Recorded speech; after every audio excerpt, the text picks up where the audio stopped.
Buone feste!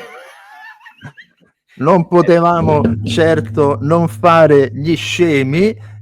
Comunque veramente buone feste a tutti, buone feste a chi ci ascolta, buone feste ai musicisti, agli amanti della musica per cinema, insomma che sia un buon anno per tutti. Buone feste amico mio, buone feste amico mio.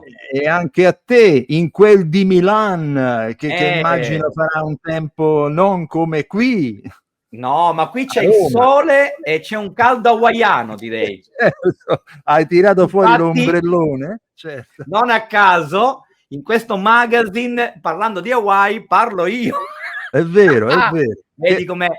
Perché inizio col film di Natale, anche se in realtà al cinema quest'anno ci saranno più, diciamo, visioni per i grandi, soprattutto accompagnati dai piccini o accompagnatori di piccini, perché ci sarà il prequel del Re Leone, Mufasa, il Re Leone per l'appunto, in live action, che poi parlare di live action di un film fatto in computer grafica è un po' una cosa un po' dissonante, ma va bene. Invece parliamo di quel film che c'è già al cinema e rimarrà fino a Natale ovviamente, Oceania 2. Oceania 2 è il 63esimo classico Disney, il sequel di Oceania che fu prodotto e distribuito al cinema nel lontano ormai 2016, e dove, tra l'altro sappiate, questa è una cosa che non so molti si ricordano, che in originale Oceania si chiama Moana. Ovviamente da noi Moana per bambini non avrebbe potuto avere un senso totalmente compiuto al cinema, anche perché ricorda ben altre esperienze e performance, quindi abbiamo optato per Oceania e abbiamo cambiato il nome della protagonista da Moana in Vaiana, che va bene anche. E quindi niente, torna Oceania al cinema, torna nel suo splendore oceanico, proprio acqua a go-go. Devo dire un fantasy carino, piacevole, non all'altezza del primo, ma soprattutto la cosa che mi ha lasciato perplesso, ma tanto ai bambini piacerà ugualmente, perché poi i bambini ci vedono anche le cose piacevolmente carine, più semplicistiche rispetto a noi, che siamo adulti ormai troppo sgamati o troppo condizionati da tutto quello che abbiamo vissuto, ma non mi hanno entusiasmato proprio la quintessenza normale di un film Disney, le canzoni. Perché nel primo film le canzoni erano di Lin-Manuel Miranda, grandissimo compositore, attore, che ha canzoniere, che sa veramente come creare la canzone ad hoc. Per i musical ne ha scritti anche a parte Disney tanti, ma in questo caso hanno voluto affidare a queste due, credo, raccomandate, perché non si può parlare di altro. Ma questa è una stroncatura. Sì, le critico. Queste due ragazzine molto raccomandate che si chiamano Abigail Burlov ed Emily Burr, come orso, che devo dire che non hanno l'appiglio canzonettistico molto orecchiabile, molto cantabile anche al di fuori poi del film all'uscita dalla sala di Lin-Manuel Miranda. Canzoni un po' banalotte, un po' quasi una parafrasi di quelle del primo film, quindi neanche lì originalità pari a zero. L'unica che lascia un pochino una certa cantabilità anche a post visione è quella interpretata nel film da Giorgia, che doppia e canta in maniera sempre eccellente, nel suo grandissimo stile acutissimo, la canzone della cattiva, e lo dico tra virgolette perché chi ha visto il film o chi vedrà il film poi capirà perché ci sono le virgolette. E per il resto le musiche originali sono state riaffidate, come nel primo film, che lasciavano comunque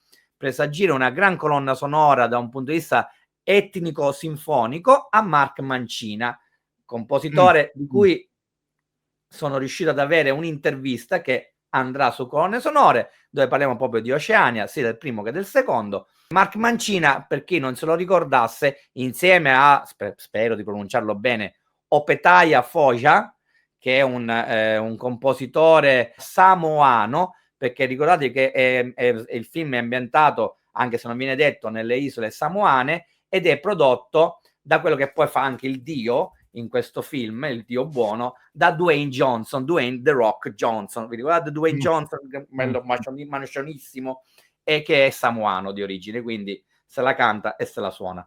Ma Mark Mancina, dicevamo, è colui che ha prestato la sua voce compositiva ha tantissimi film importanti nella storia del cinema, è stato anche uno dei supervisori musicali del Re Leone, ma se vi parlo di Tarzan, quello con le canzoni di Phil Collins, di Coda Fratello Orso, sempre con le canzoni di Phil Collins, ma non solo, è stato Mark Mancina colui che ha cambiato il modo di commentare un action movie negli anni 90 e parlo specificatamente di Speed, Bad Boys, Money Train, Twister, Con Air e chi più ne metta. Quindi con una sonora piacevolissima e forse uno degli elementi più peculiari di questo Oceania 2. Bambini, andatela a vedere, portatevi i genitori, piacevole ma non eccelso.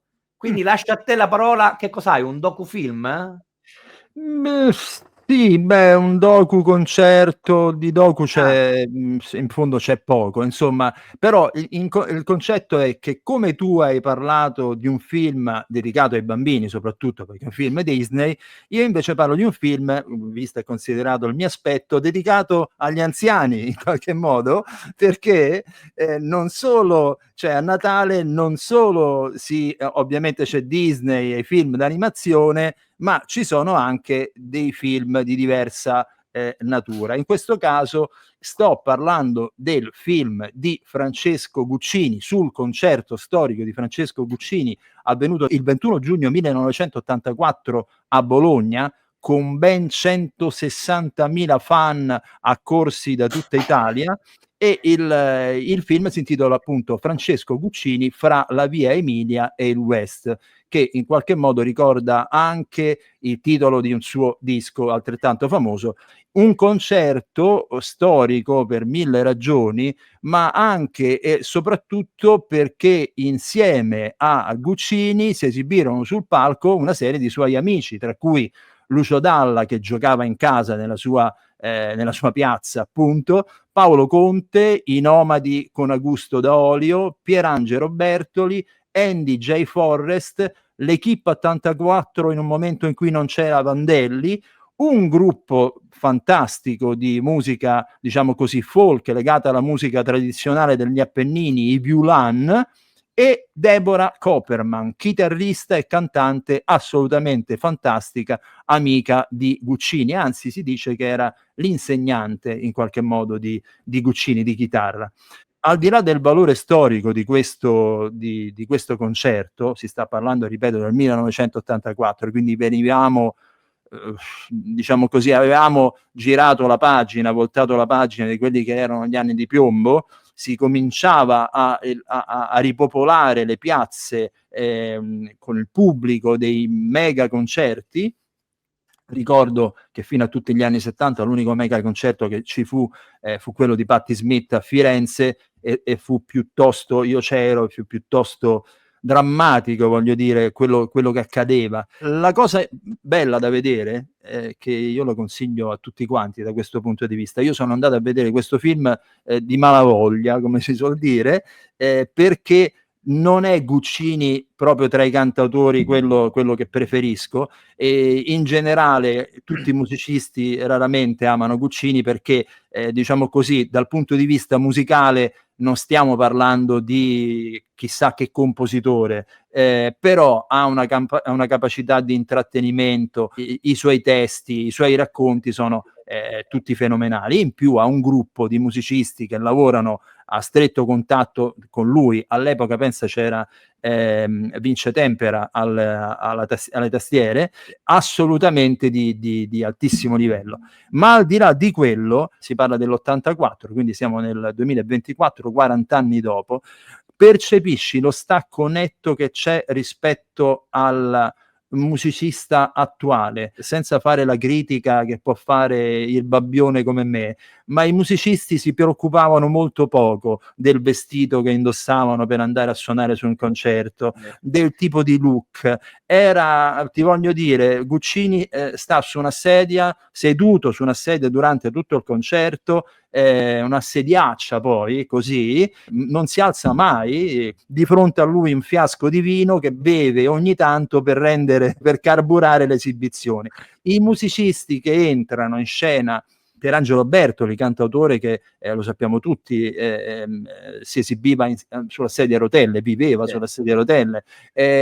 Lucio Dalla, appena uscito da casa con la prima cosa che gli capitava. Ecco, tutto questo aspetto non glam, zero, non c'era niente di glam, proprio zero. Era quasi una diramazione quel concerto di quelle che erano le esibizioni di questi amici all'interno delle osterie che c'erano a Bologna in quegli anni. Ecco, questo clima così assolutamente naif adesso ha un potere devastante, cioè non siamo più abituati a sentire dei musicisti senza lustrini, paillette, trucchi, parrucchi e quant'altro, solo ed esclusivamente musica, con una partecipazione di pubblico spettacolare e una serie di ospiti. Ad esempio, io quello non ricordavo, Andy J. Forrest, bluesman fantastico, spettacolare, che è stato dimenticato negli anni. La stessa Deborah Copperman, ve la consiglio di andare a vedere, cantante eccezionale, ma ancora di più chitarrista. Yves Ulan, senza contare appunto i vari Conte, i vari Bertoli, che in amicizia sono andati appunto a suonare e a cantare in questa serata che secondo me, ripeto, ha un valore storico enorme. Per cui credo sulla scia del film, ti ricordi di Dalla, quello del live che è stato recuperato americano a New York? Sì. Se si comincia a rispolverare quel tipo di concerti lì degli anni '80, ad esempio ogni tanto a me mi viene vado a rivedere delle esibizioni ad hoc, che era un programma che si faceva in Rai, lo conduceva Renzo Arbore, con Gaetano Ria al tecnico del suono, ci ha suonato Pat Mitini. Se andiamo a aprire quello scrigno contenente una marea di esibizioni e performance live che ci sono state dagli anni 70 e 90 anche in Italia, registrate, secondo me c'è un pubblico, e adesso scherzo quando dico un pubblico di anziani, ma probabilmente un pubblico che potrebbe interessare anche le fasce, diciamo quelle di età più bassa. Quindi consiglio a tutti, oltre a vedere ovviamente tutto ciò che gira a Natale nelle sale, probabilmente girerà anche questo film di Guccini, e quindi andatelo a vedere insieme a Oceania 2, ma mi sembra che Massimo non è che proprio è stato entusiasta, però insomma, ecco. Ma sai, scarseggiando i film per bambini, andatelo a vedere in famiglia, perché c'è poca roba per bambini. Chissà perché una volta Natale era ricco al cinema di film per famiglie, ora ce n'è sempre meno, quindi quel poco che c'è, che è dignitoso, andatelo a vedere. Comunque fa bene ai bambini soprattutto. Quindi buone feste. Buon Natale anche da parte mia, buon Natale a tutti quanti, buon Natale a Massimo Privitera, buon Natale a chi ci ascolta e chi ci vede. Ciao a tutti. Ciao, buona visione e buon ascolto. Al prossimo anno, Eh sì.